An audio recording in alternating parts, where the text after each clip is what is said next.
Hi friends, welcome to PMP session of knowing tips and tricks. And I'm sure you guys would be willing to know how best you can prepare and what are the do's and don'ts when you would like to appear for your exam.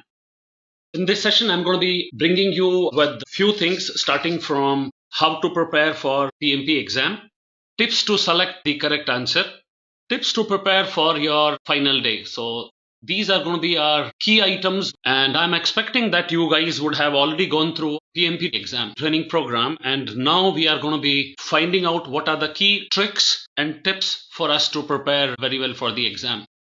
Before I go next, let me share with you quickly. My name is Yogesh Arora. Let us start with the first point what we have, which is tips to prepare better for the exam. When I'm going into this, I'm expecting you guys have already taken a PMP certification course and you want ready reckoner in terms of going ahead with the PMP workshop. So I'm expecting that you guys have a good community.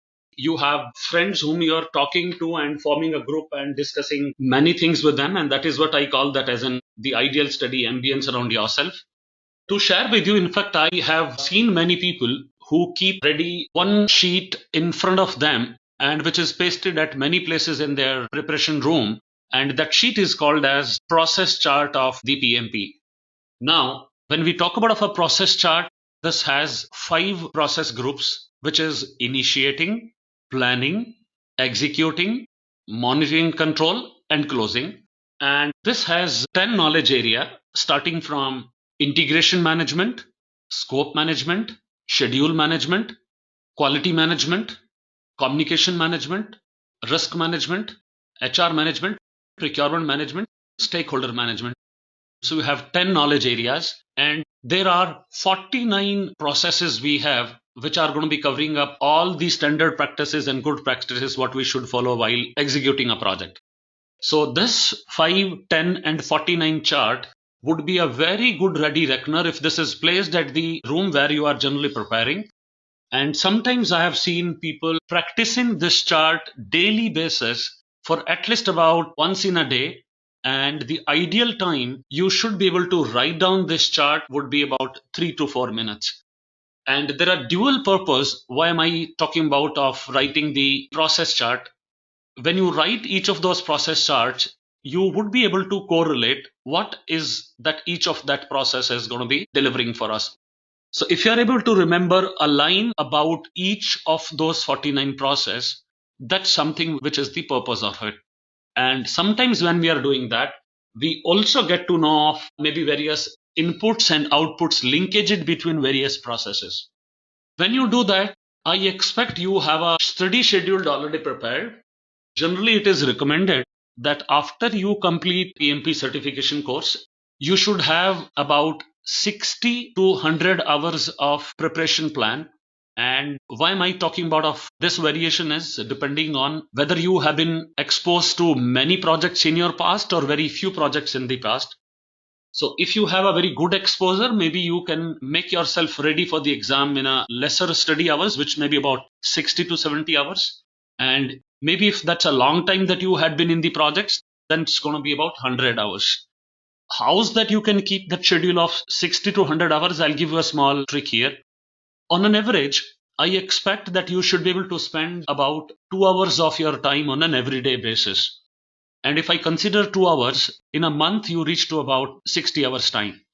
And what I'm also expecting is that in between when you have holidays coming up or a weekends coming up, maybe I expect you can actually spend a little longer time instead of just 2 hours. And let me assume that maybe on few weekends you have been able to put 4 hours instead of 2 hours. So this will compensate on maybe in case there is any miss on any of the working day. And at the same time, on an average, this makes us to reach to about 70 to 80 hours in a month's time. So on an average, I expect you should be taking almost about 30 days to 45 days to get ready for the final exam. During this time, we can actually go through various contents.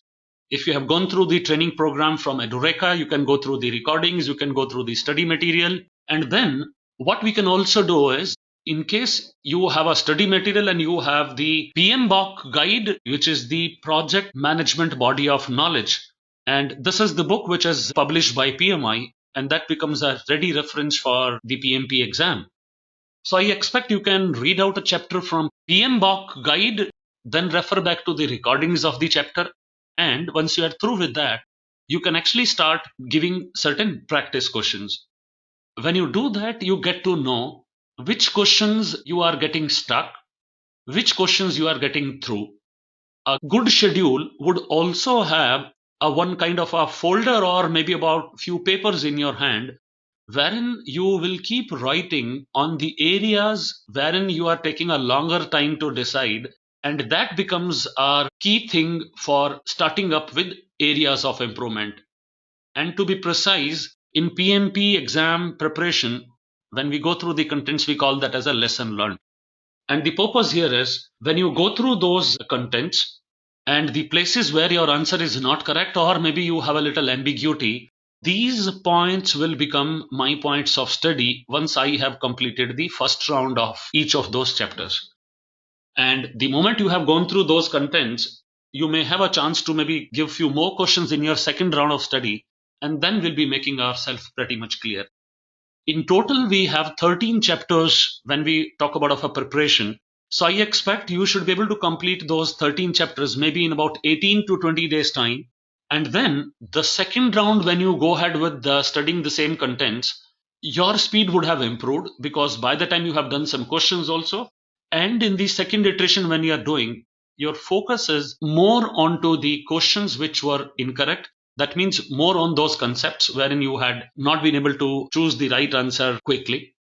What we have also seen is having a community of the friends who are also preparing for project management professional exam. That really helps, wherein we can ask questions to each other on specific topics and clarify the doubts. Or you have an option to go back to your trainer or a training organization to ensure that you have a good concept understandings and there is a support provided. Even after the program, you have a link to go back and ask for all those questions and look for the correct answers. The main point here is that whenever you start attempting questions, take a note of the answers which are wrong or maybe where you are getting stuck. And this is something which will help us in doing a nice preparation for our PMP exam project. Rather, we consider that you should be taking this as a project itself. And if you take clearing the exam also a project over and above the training, that would be really good. So when we talk about on the overall PMP preparation, like a proper project, we are going to be planning the training, we are going to be planning our study. And of course, as one of the stages in PMP exam preparation says monitoring and control. So when we make our schedule, we would also like to find out how's the schedule going ahead. So it will be good to fine tune the schedule so that whatever we are predicting, we should try delivering the same by every day end. Even if you are predicting to go with maybe about 60% of the chapter on a one day and maybe remaining 40% on second day, that's absolutely a perfect plan. But forcing you to go through the completion of one particular chapter and you realize you're running out of time, that may not be a good choice. So it's better to take lesser contents but finish those contents as though there are no more area of improvements in those chapters which you are going through. Sometimes maybe when you are going through this material, you should be very particular of few terms which are being given here. Okay, I'm getting a call from Sanjay, and Sanjay says, should we go through the PMBOK guide at a glance or should we go through every line and details? So Sanjay, thanks for asking this question, and my answer to you is when you are going through the PMBOK guide, it is appreciated that you go word by word, line by line. And when we are not skipping a word or a line in PMBOK guide, that means we would have a thorough study of our PMBOK guide. So for the first time when you are studying PMBOK guide, reading word by word and line by line would be a very good strategy. Maybe when you are doing it second time, you may like to go through from a glance perspective. That could be a better strategy for us to go forward. Let us go back and look forward for more tips for us to prepare for exam. Whatever questions you have, you must attempt all the questions. And the reason why we are saying that is there is no negative marking in the PMP exam, which means that even if you are 80% sure of an answer, do attempt and move forward. So that could be a very good strategy for your preparation. Moving forward, sometimes you have a situation wherein there are more than one answer what you see that as looking okay. However, we know that it's a multiple choice question. There are total of 200 questions. Questions are more on the scenario and situational basis. So be very particular of the options. Be very particular of the equivalent words which you may find. We should try finding out the words which are mentioned in the PMBOK guide. They are part of our 49 processes. So looking for those words could be a better option for us to look for the right answer. So any words which is like a generic word, we should avoid falling in trap of those generic words. There are times you feel like the choices what are given to you are looking alike, and maybe it's becoming difficult for you to find out what could be the right answer. So in those kind of scenarios, there are words like sometimes, often, may. So be very particular of those words. And these words could be an indication to you to look for better answers. We also sometimes prefer to eliminate two wrong answers what you see out of the four choices and then redo this job and figure out which out of those two is actually best suited as an answer to that query. This decision you can refer back by depending on the 49 processes, by depending on the 5 process groups and 10 knowledge areas. And sometimes what we have also seen is that when you are answering few of those questions from your real life experience of projects, sometimes we have seen that's not the best answer which is coming in from the exam perspective. The reason is in our day-to-day environment, when we are practicing project in our organizations, we are not sure whether all the practices are followed as they are described in the PMBOK. So when you are writing the exam, in our mind, syncing up with knowledge area, process group, 49 processes, and then deciding the answer would be a very good choice to ensure that your answers are correct. Sometimes we have to relate to all the kind of queries which are there in the questions. At times I have heard from people that the questions are very big, questions are very lengthy.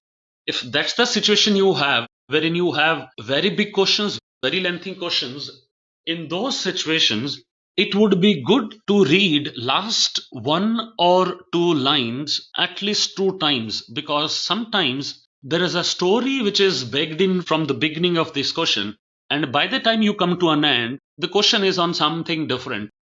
And sometimes the question is made to check your knowledge, and maybe they are looking at whether you are getting detracted from the question or you are able to pick up the right signals. So when we are in this situation, the last one line or two line that conveys a very, very important message, and that can be a clue to the right answers for us. And as said, the thinking process has to be more from the PMBOK guide and from the PMI's PMP exam perspective. Our general thoughts will have to keep it in the back of the mind, not the front of the mind. Sometimes I use a term called unlearn and then learn. That means whatever you are knowing about the projects before you enroll for the PMP program and start preparing, unlearn those things and try to learn it again as it is mentioned in PMBOK guide. That would be a very good practice to ensure that we are going to be confirming each and every question rightly on the track. Few more tips. On the final day of exam, it would be good to have minimum 8 hours of sleep the previous night. The idea is we would like you to be stable, comfortable, and we also encourage that you should see your examination center maybe a day before or a 2 day before, so that you know the best way possible and you are not late for the program. Generally, the online exams, if we talk about, that happens in the Prometric centers, and they recommend that you should reach 30 minutes before your scheduled time of the exam in the place where you'll be going to the Prometric. So reaching there in advance will make you more comfortable.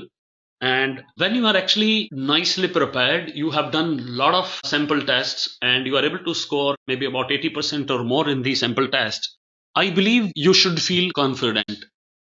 One previous night before the exam, there would not be any need to mug up various contents and try to remember ITTO, which is input, tools, techniques, and outputs, and many other things. Rather, I would recommend that one previous night when you write your exam, by the time you have gone through all the materials, you should be in comfortable mood, not to have any panic or any pressure on your mind. You know that you have prepared well, and you can relate to the situations and questions pretty much easily, and you can crack the exam. So one should be confident of the preparation. Another important thing what we need to look at is, since this exam is of 4 hours duration, we need to also kind of manage our dieting preferences. As far as possible, I would recommend that you should take lighter food before the exam. And when you are in the exam, and if you feel like needing some kind of food or a drinks and things like that, if you cannot avoid during 4 hours, you will be advised to keep all these items in a locker which is outside of your exam room.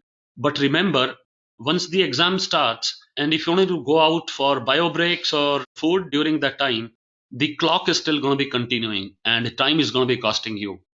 As far as possible, keep the time to the lowest, and it is good to have maybe about 4 to 5 minutes break when you maybe go to the washroom after 2 hours or so and come back, just to refresh yourselves, to ensure you are having all the energies with you and the preparation is going pretty well. So these are a few things what I expect you should be able to look at from the dietary preference. And sometimes I know that few people who are diabetic and they need to eat something after frequent hours. So you can carry your eatables with you, but you will be only allowed to bring those eatables outside of the exam center, eat, and then return back. Within the exam center, you may not be allowed to have the eatables there, but you can keep that in a locker. Do not carry many things with you while you are on the final day. The items what you are allowed to carry inside of the exam center would be your 2 government ID cards, plus they would be giving you a locker, so you'll be carrying your locker keys. So do not carry anything else which will become a burden for you on the final day. And do not carry your reference books or anything when you go there. Go comfortably with a paper in hand, which is the schedule of your prometric, which you have got it in a writing. Carry that paper with you, carry your ID proofs, and go ahead and maybe write the exam there.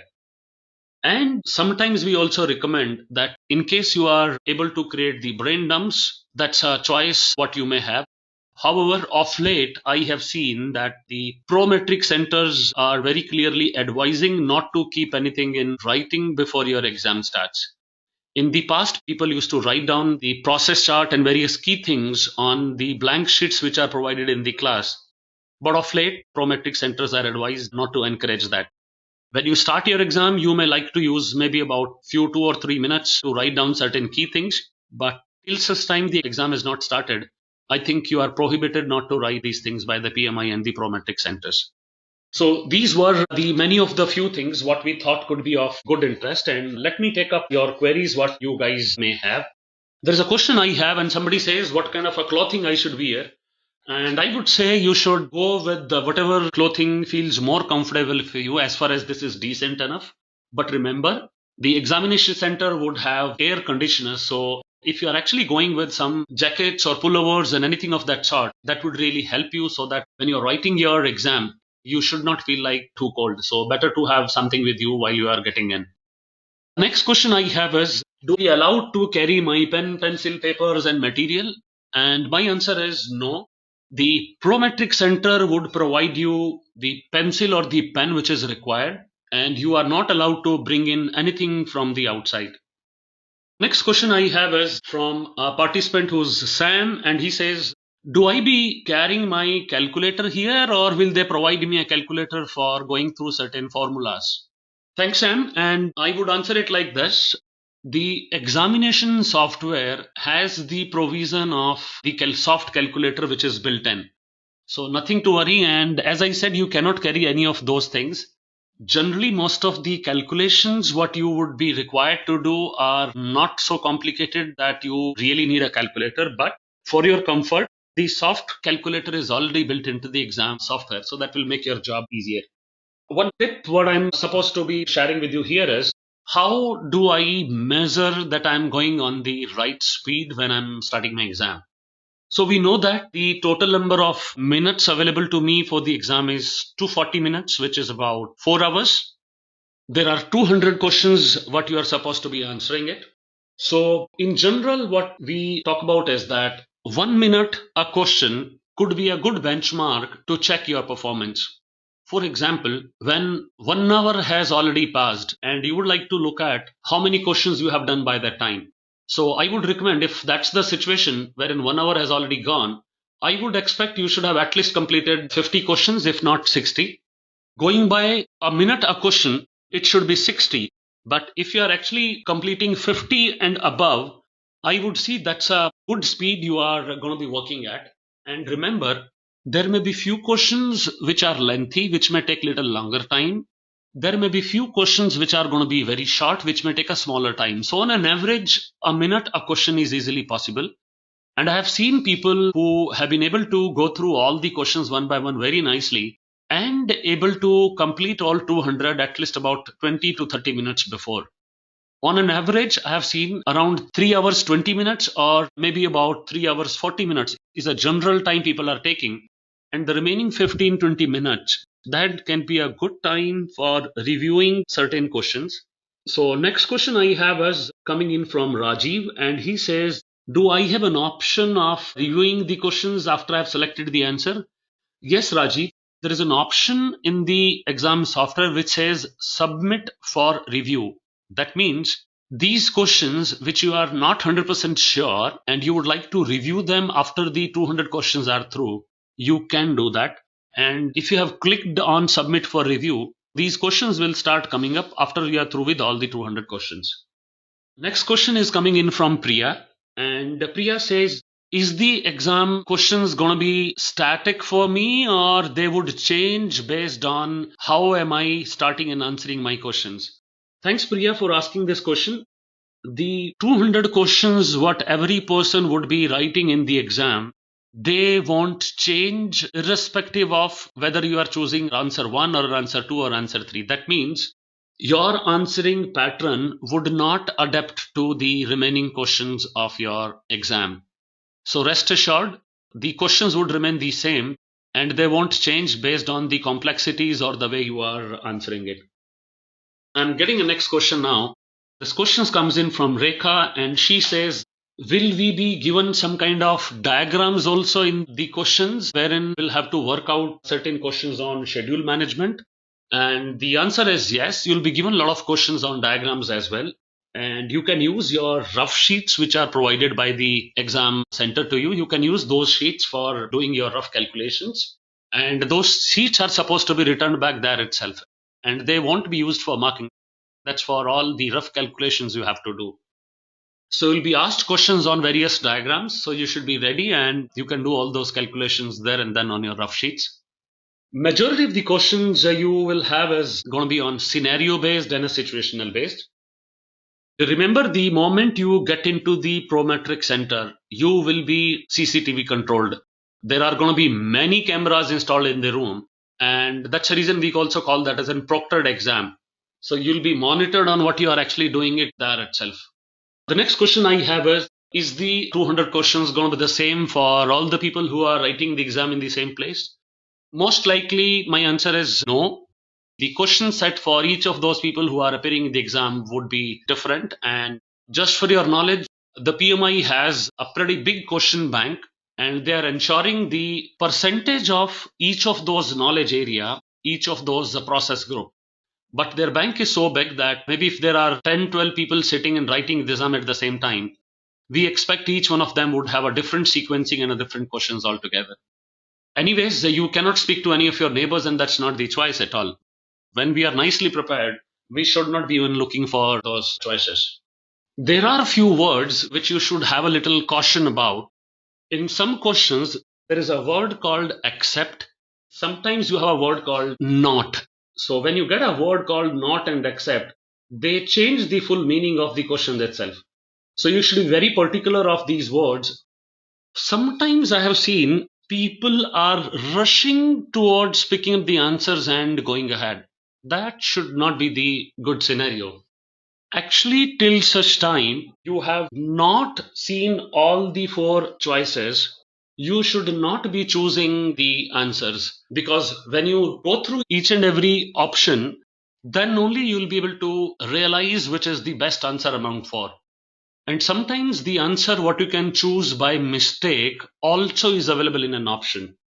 The answer which is sounding little generic also is going to be available as an option. So you have to be very, very particular about these words. Try to match up those words from your PMBOK guide. And the next question I have is, do we have questions on formulas? Of course, you have many questions on formulas coming up. And as you know that we have majority of the formulas from the cost management module. However, there are many other modules wherein you would have the formulas coming up. I'll give some examples. You may have questions on schedule management, which is more to do with beta distribution, wherein we talk about of pessimistic, optimistic, most likely estimate. You may be asked a question on present value scenario. You may be asked a question on variance analysis, maybe a cost variance or a schedule variance.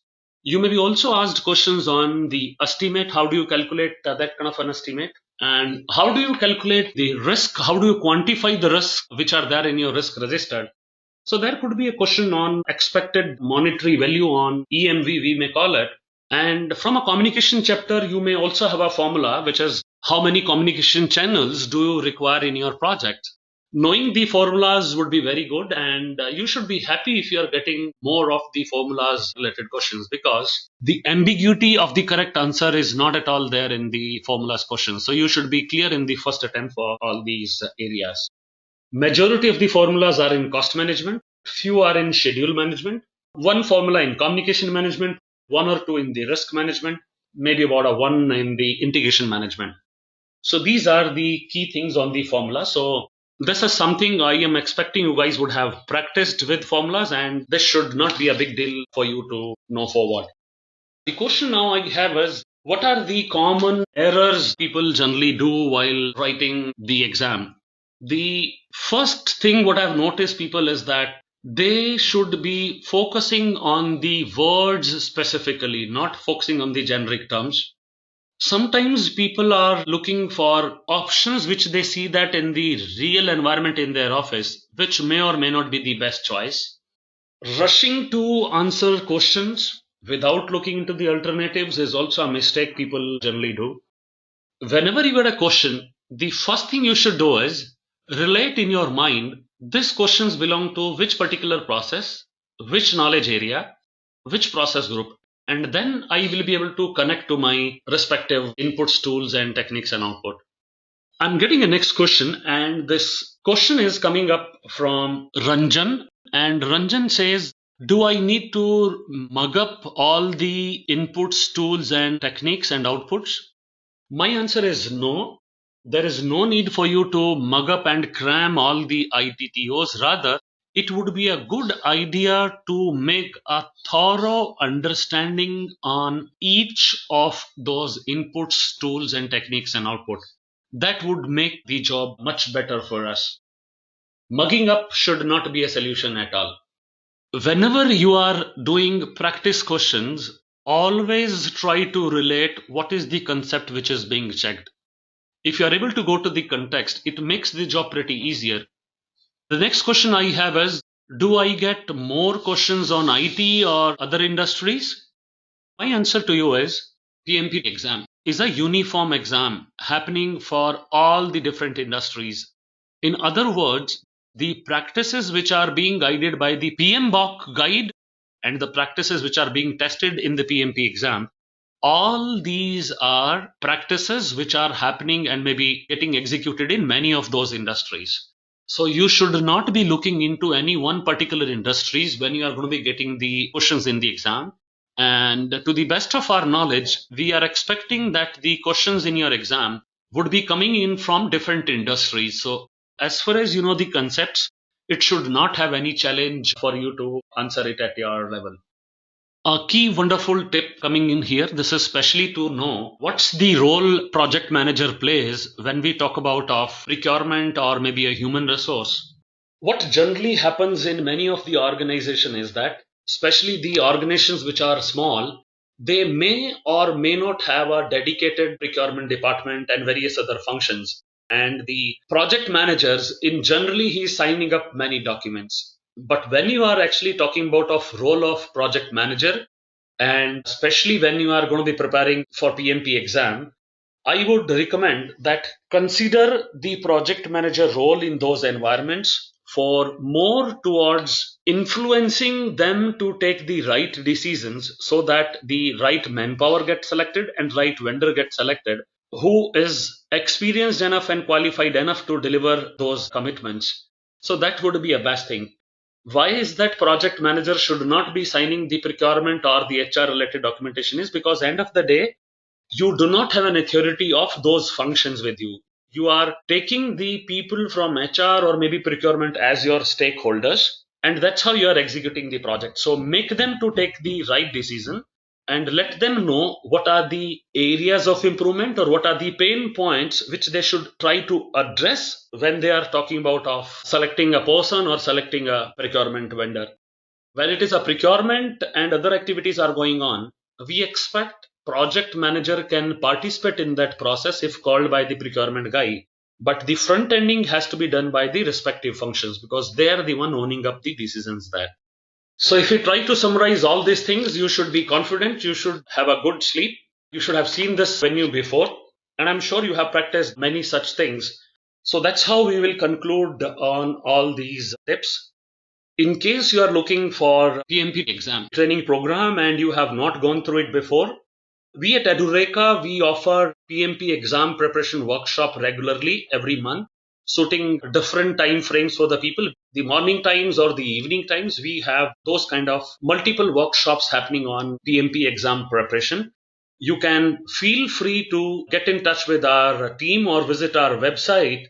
We look forward for helping you out to ensure that you become an effective project manager and not just effective. I would rather add that as an certified and effective project manager. Wishing you all the best for your project management learning journey. And if you need any help or assistance, we would be happy to assist you for any of those requirements. Thank you so very much for joining today's sessions with me. This is Yogesh signing off from this session. I hope you have enjoyed listening to this video. Please be kind enough to like it, and you can comment any of your doubts and queries, and we will reply them at the earliest. Do look out for more videos in our playlist and subscribe to Edureka channel to learn more. Happy learning!